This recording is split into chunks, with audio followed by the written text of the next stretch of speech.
Hello and welcome to a special interview for The Wire supported by Glenlivet Books. In recent weeks, there's a growing impression that Indian foreign policy has lost its mooring, that it's directionless, perhaps it's floundering.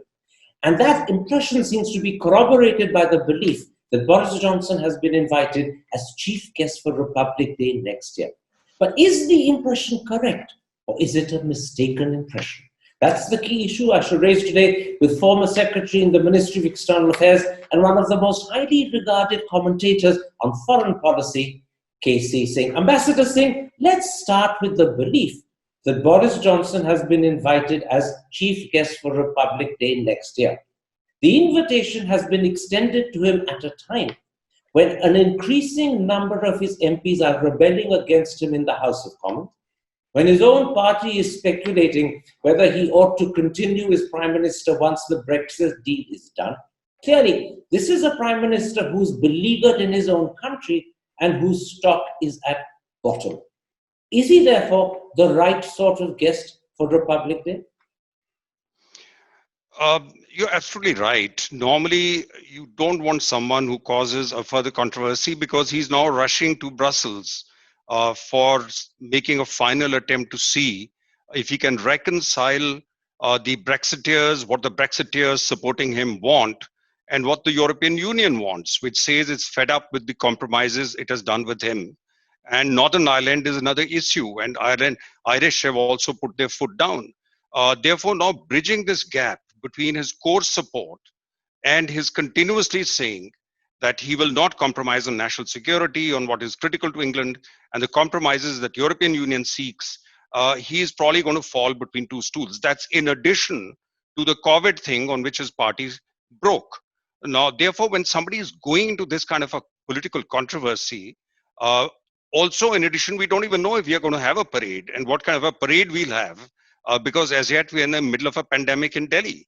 Even if the vaccines come in, I don't think it's going to be like a magical wave of the wand and and COVID will disappear. So you don't want crowds gathering. So what kind of a parade will you have really on Rajpath with no crowds, with just the guests sitting in a VP? So I really don't know. I think it's just probably kite flying, or just they're providing for a possibility that either Johnson doesn't fall or the parade takes place, or both, or either. I don't know.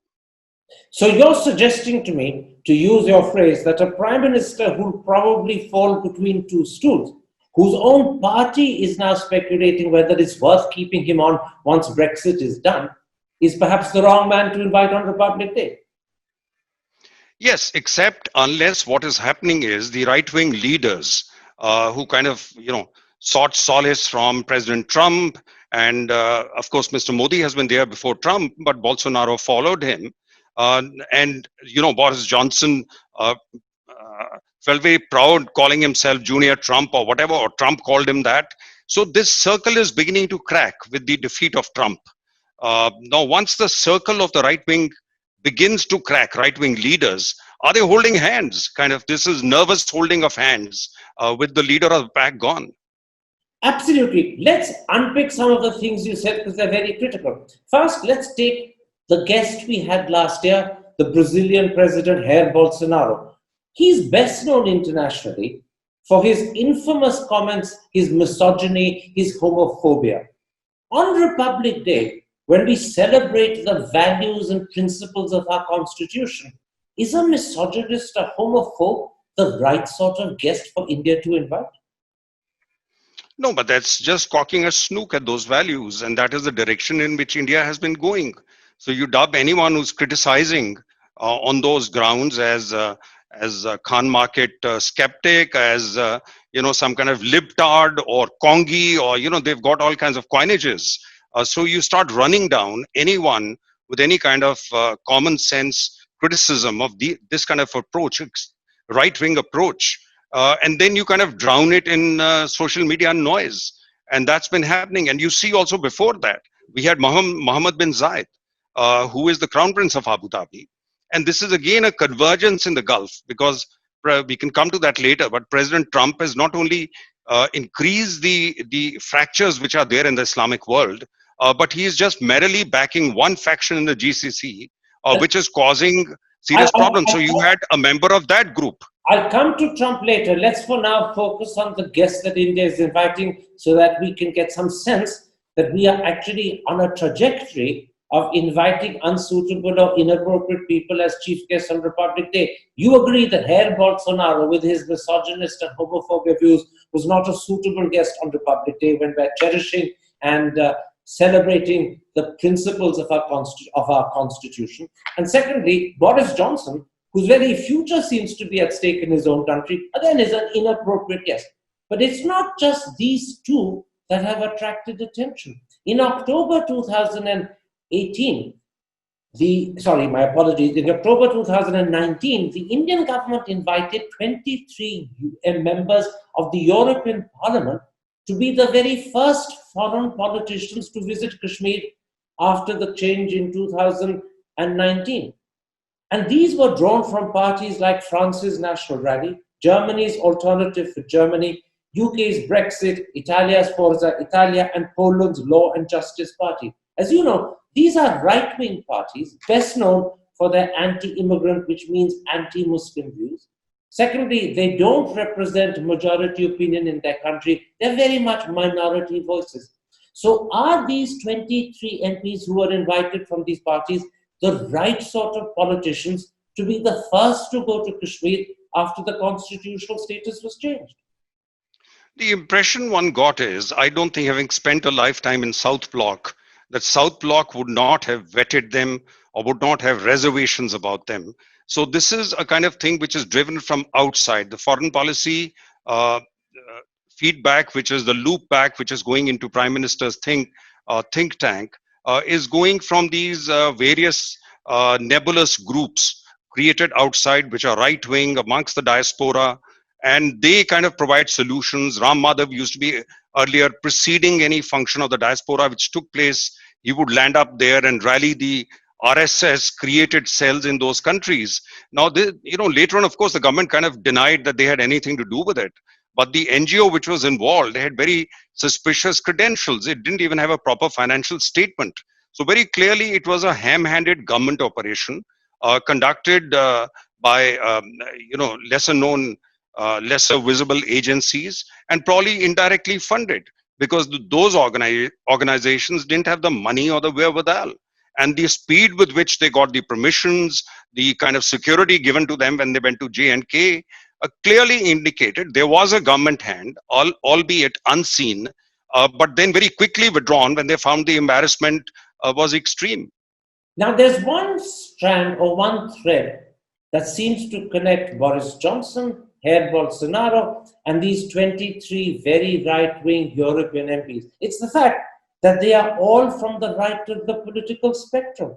Does this suggest that there's a measure of political comfort between these gentlemen on the one hand and our Prime Minister on the other?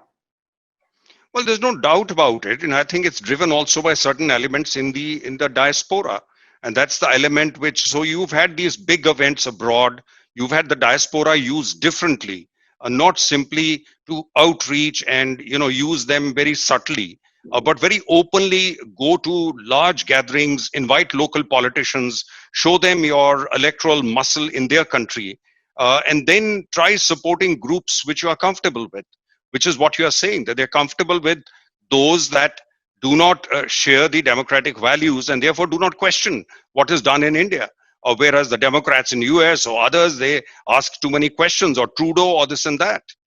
So you're saying that the Prime Minister feels a sense of affinity or kinship with people like Boris Johnson, Jair Bolsonaro, and those 23 European Parliament MPs. These are people on the right. He believes that there's a certain, not camaraderie, but a certain commonality of thinking, of attitude to democracy, of the way they see the world. I won't go all the way with all 23 of those. I think many of those Prime Minister may not even have been aware. He is pretty sensitive to also not go that far out, where he'll be seen as in company that is not really very desirable. But certainly the leaders, Bolsonaro, Boris Johnson, President Trump, he's gone out of his way to woo them. And although I must say that when you said we'll come to Trump later, but congratulating Trump, he did wait for a couple of days, but then congratulated Biden rather earlier than many of the others like Putin and so on and so forth. But as you pointed out a moment ago, the invitation to Boris Johnson was clearly sent after Joe Biden had been convincingly made President of the United States. Trump hasn't conceded it, but everyone in the United States has now accepted that Biden is going to be the next president, and the invitation to Johnson was extended after that became known. So, what message does India send the world when Biden is signaling the end of Trumpism, but we're inviting one of Trump's closest allies as chief guest for a public day? But don't forget that even Boris Johnson was very quick off the starting block by going and congratulating Biden. So I don't think they're looking at Boris Johnson through the window of Trump. We may link up all that as part of global right-wing politics, but for them, this is a leader. Probably when you haven't joined RCEP, the new group which has been created in Asia, you are being locked out of trade groups. So you're looking for countries which may be your trading partners, which may be the new building block, etc. So I think they're probably looking at Britain through the eyes of the diaspora there, as well as a trading partner and as a future building block in whatever is created other than between China and China and US. There's no doubt that Boris Johnson is extremely keen on a very quick and fairly comprehensive free trade agreement with India. He's made it clear from the day, in fact, Britain chose to opt out of the European Union. It's no secret. India, on the other hand, has huge reservations about free trade agreements. We are seeking to change those we've already established with other countries. We've opted out of things like RCEP. What are the chances that we're going to agree to a free trade agreement with Boris Johnson and overcome the reservations that we have about FTAs in general?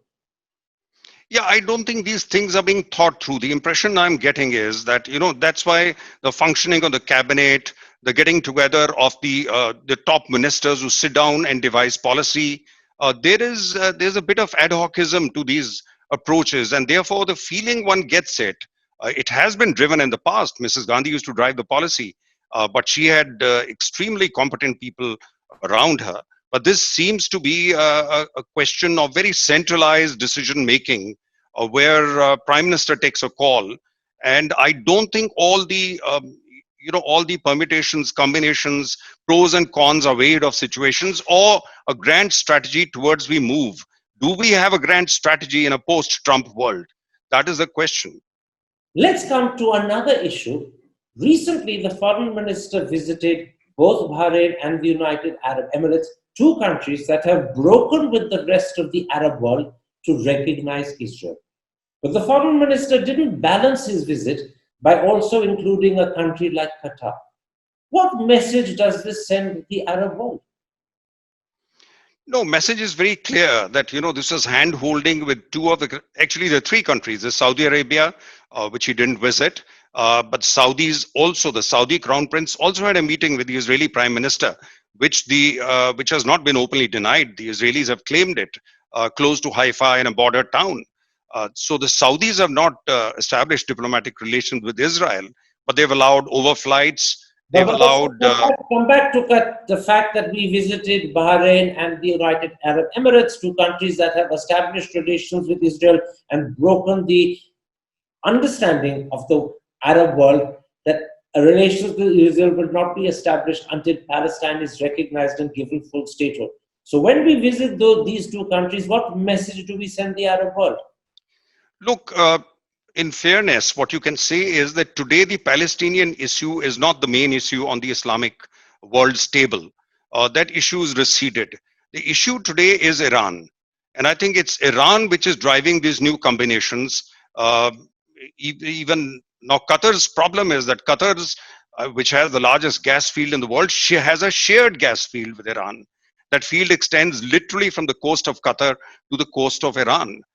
So, therefore, these combinations are both driven by simply the geography of oil and gas, how it is located, those fields, as well as the new fractures which have been created in the GCC amongst the Sunni and the Shia, and between Sunni and Sunni. And I agree with you that if you just go to two of those countries, Saudi Arabia being in the background, then you're really picking up a preference which Trump has created, a grouping, a subgrouping that Trump is backing, as opposed to Iran. And therefore, how it will be read in Tehran is very clear. But I mean, in Tehran, this will be read. let's pick up on that, because you've been ambassador in Iran and you know better than anyone else that India has, for not just generations, but for centuries, had a very close and critical relationship with Iran. How will this be viewed in Tehran? No, in Tehran, it'll be viewed as India going even deeper into the American corner. But at the same time, the Iranians are pragmatic enough. And don't forget, within days, if not hours of the visit of the External Affairs Minister to Bahrain and UAE, the supposedly an Israeli group killed the top nuclear scientists of Iran. The idea was to provoke Iran and probably tie Iran down into an open confrontation with the US in the dying days of the Trump administration, probably even enabling or forcing US to react militarily. But the Iranians have been smart.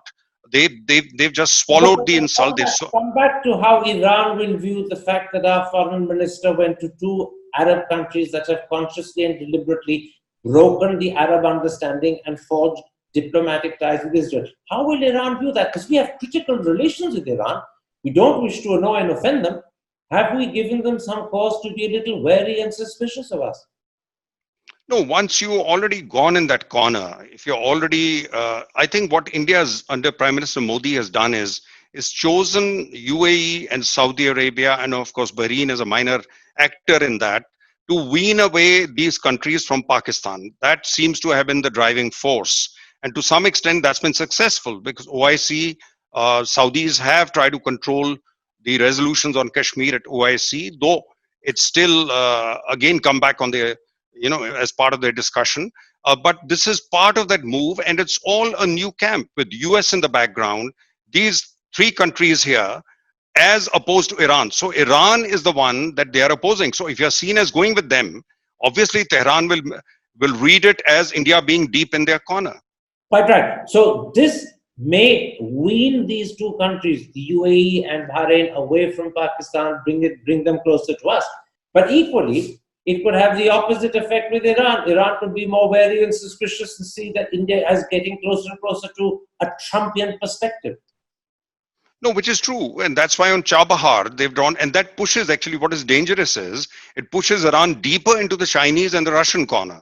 The Russian is not so bad, but the Chinese problem is there because the Chinese have a continental link through Central Asia, and they're creating a series of, and the last agreement they have with Iran is a 20-year agreement running into hundreds of billions of dollars, and the creation of a new port between Chabahar and Gwadar, a new port outside the Gulf to which the Chinese will have access. So, and they are getting access to Chabahar anyway. Are we endangering our interest in Chabahar by this policy that we've followed of aligning more closely with UAE and Bahrain? Is that going to lead to a certain loss of Indian influence and a diminishment of Indian interest in Chabahar? No, that's already taken place. You can see the Chinese influence rising, and the Iranians for some years have been saying that Chabahar is not, and it was originally projected as something where India will have exclusive rights. But for many years, the Iranians have been saying, no, the Chinese are welcome, anybody is welcome. And I think with the CPEC through Pakistan, the China-Pakistan Economic Corridor, with the Chinese desire to run a gas pipeline through the same corridor, the Iranians are going deeper into that corner. And therefore, our ability to control these ports or have exclusive access to ports in North Arabian Sea is proportionately diminished, if not eliminated. One more point about this issue. The decision to visit Bahrain and the Emirates could suggest to some people a sort of Trumpian perspective on the Middle East, just when Biden is looking at ways of improving relations with Iran and is at least talking about the possibility, he might not achieve it, but talking about the possibility of reviving the nuclear deal. Once again, is this sending a strange message to Biden? No, absolutely correct.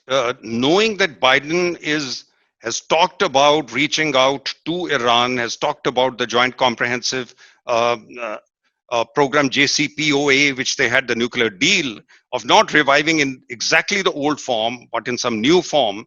And you can see the attack by on the Iranian nuclear science, the killing of the scientists, is a way of tying Biden's hands, uh, because the expectation was that the Iranians may react and react irresponsibly, and therefore Biden's hands are tied. At this moment, we should have definitely waited till Biden rolled out his policy before we started. Our external affairs minister started his tour, but of course, in Bahrain, the excuse also was that their prime minister had died, and therefore the external affairs minister had gone to condole the passing away of a 30 40 someone who had been prime minister for 3 decades or more. Now, we've talked so far about the somewhat inappropriate idea of inviting Boris Johnson, who could be in serious danger of losing his own job in Britain, as chief guest on Republic Day. Before that, we talked about the inappropriateness of hiring Bolsonaro, the Brazilian president, as chief guest on Republic Day last year. We've talked about the inappropriateness of some 23 European MPs who were chosen to be the first foreign politicians to visit Kashmir. We've also raised questions about the decision of the foreign minister to visit Bahrain and to visit UAE, two Arab countries that have broken the Arab consensus and recognized Israel. And we've done this at a time when, in fact, we know that Biden is changing the way America looks at the Arab world compared to Trump. All of this has happened when India has a foreign minister who was foreign secretary for 3 years before that, who was an ambassador in America, and is widely regarded as one of the finest, deepest thinkers in foreign policy. Is it not strange that this is happening under his watch? Well, firstly, I don't think he's really dealt with the Islamic world, because he's been High Commissioner. He was in Czech Republic, then he went to Singapore, China, and US. So in that sense, he's never really served in the Islamic world. And secondly, probably he's not been chosen for that, for his experience of dealing with the Islamic world. He's been chosen for dealing with China, dealing with US, dealing with the larger relationships. But more than that, I'm sure he's smart enough to realize this. But it's a question of how does he view the grand strategy that the prime minister has in his mind. A foreign minister has to ultimately, he can only advise. After that, he is the implementer of whatever the prime minister, actually the cabinet decides, but more and more whatever the prime minister perceives. Prime minister may well have said that because he's developed this personal relationship with Mohammed bin Zayed in Abu Dhabi, and they may be feeling very nervous at Biden coming in, not may, I think it's quite clear they would be feeling nervous. In fact, yesterday in Dubai, there was this flip-flop in the morning when 200 Israeli tourists arrived, apparently after a November agreement for visas on arrival. And then they were stopped at the airport because suddenly Abu Dhabi had changed the policy. They were held up for many hours. There were 2 other planes in Israel ready to come here with tourists. I think even Abu Dhabi is developing slight cold feet to some extent to not go whole hog with this and have so many Israelis around in Dubai or in their country at a moment when Iran may be feeling irritated already and looking for any pretext or excuse to hit back. There's a clear hint when you said in this answer that maybe the decisions, the policies, the grand design emanates out of the PMO. There's a clear hint that you're suggesting something that many people in Delhi have begun to also feel over the last few weeks. That whilst Jaishankar is foreign minister, the grand decisions are made in the PMO and Jaishankar simply executes and implements them. Are you beginning to sense that as well? Yes, it's happened many times in the past. It's not the first time it has happened, although it's a hand-picked foreign minister, external affairs minister. But how many foreign ministers really under Mrs. Gandhi had a role to play in policy making? Maybe Narasimha Rao, but there were many others like N.D. Tiwari and so on and so forth, many forgotten souls today who just kind of occupied the corner office because Mrs. Gandhi functioned by directly hand-picking a foreign. Let's leave Mrs. Gandhi aside. It's a very interesting comparison. But you're suggesting that, like her foreign ministers, Jaishankar does not have a central or critical role to play in policy making. No, he has a greater role because I think he understands Prime Minister's mind. After all, he handled the Prime Minister in China. So Prime Minister's seen him up close and as an ambassador. He handled the big tamasha, the first tamasha in US when he was ambassador there. So Jaishankar understands the whole game.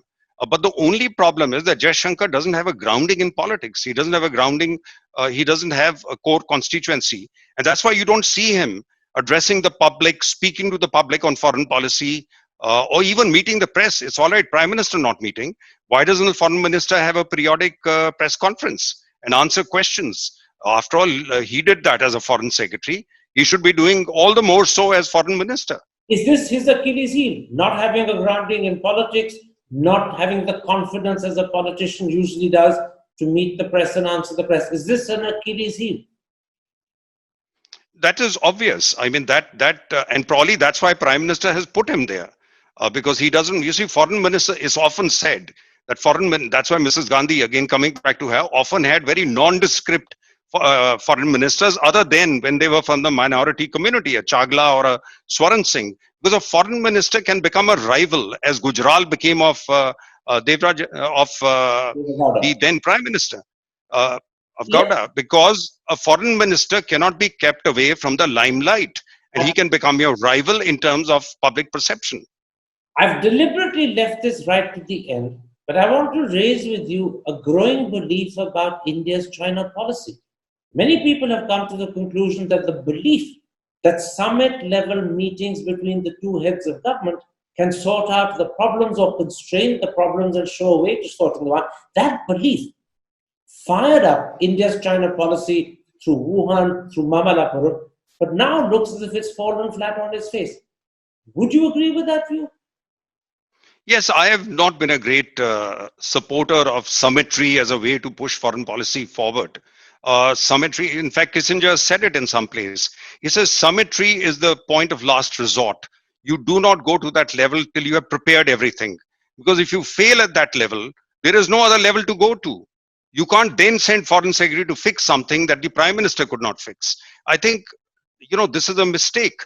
And therefore, to think that you can sway a seasoned person like Xi Jinping, who's come up the hard way, that he can be swayed simply by swaying on a swing with you, is, I think, a very simplistic assessment of foreign leaders. They are very... You're saying a very important thing. You're saying summitry should be the end point, the conclusion of a process that begins a lot lower down, not the starting point where you hope you can sort the problem out. It should be the culmination, not the start. What has happened in India with Wuhan and Mamallapuram is it was the starting point of the process, and it was anchored in the belief that we can sway Xi, and we were not able to do so. Absolutely, because there was a fundamental issue. Do the Chinese want to settle the border issue with you? No, it's a rising power.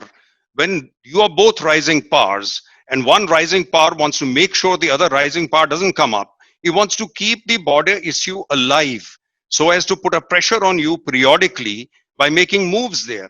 And therefore, he is not going to abandon that larger ambition of his. So it was a great, or if you're meeting a leader, you should make a realistic assessment of what he is up to or what he is really planning to do. That was not done. Can I ask you this? Who is responsible for investing so much time, effort, and belief in the policy that at summit level meetings between the two leaders, we can sort out the India-China problems? Who's responsible for believing that this is the way forward? The Foreign Office, the Foreign Minister, or the PM? No, this is the Prime Minister. This is driven by the Prime Minister directly. Look at the attention he paid to the Ahmedabad meeting. Look at the way he designed it, choreographed it. It was done act and scene wise. What comes first, what comes later? This is all done at a different level. Foreign Ministry is told, External Affairs Ministry is told to handle it.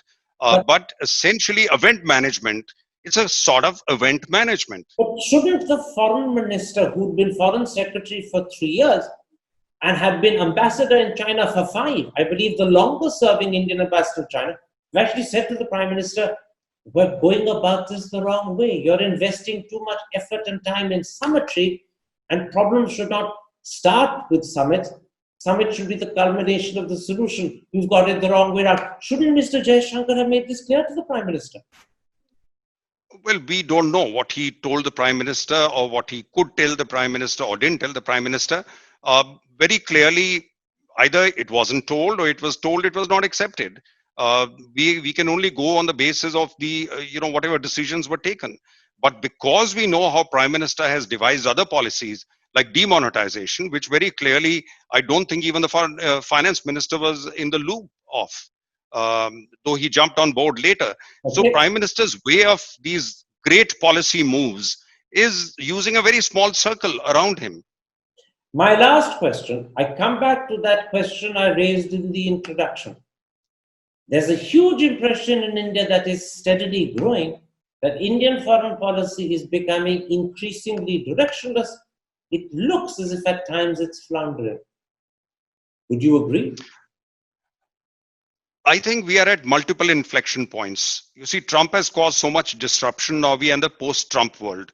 COVID has caused so much disruption. We will soon be in the post-COVID world. China's rise has, in fact, accelerated because they managed to get out of COVID quickly. They are putting pressure at the border by keeping India distracted. So you're in many of these things are half-baked. You're Indo-Pacific. Already Biden is not using that term. He's using going back to another term. In the Gulf, we are seen on the side of Saudi Arabia and Emirates. And therefore, Iran would be looking at differently if the Americans reach out. And then there is the RCEP. There's a huge economic bloc which has been created to our east, which So, kind of says what happened to your look east so, so, policy. so when So you with say, multiple, yeah, when you say, Ambassador Singh, that we're in multiple inflection points, are you suggesting we're caught between them? We don't know what to of do course. and we're torn apart. Well, we are caught between them, and that is where policy making becomes important. We'll know in the next few months whether India is up to the mark or not. But look at the distraction caused by the farm bills. You know, if Prime Minister is going to cause distractions domestically while you are challenged externally, and then you pick a quarrel with Trudeau. Why did he talk about the farmers? Now there are MPs in England who are taking it up. Next, there may be Biden asking you. Now, when you mix up your domestic and your external issues, you become extra sensitive. I don't know how much time they're devoting to a grand plan on how to deal with what comes next, the shape of which is not yet clear. So just to pick up on your words, you say we're caught between multiple inflection points. You said in a few months we'll know whether India's up to the mark or not. In other words, at the moment, there are question marks about our foreign policy, where it's heading and how well it's being conducted. Those Of questions course, still are there. They haven't been resolved.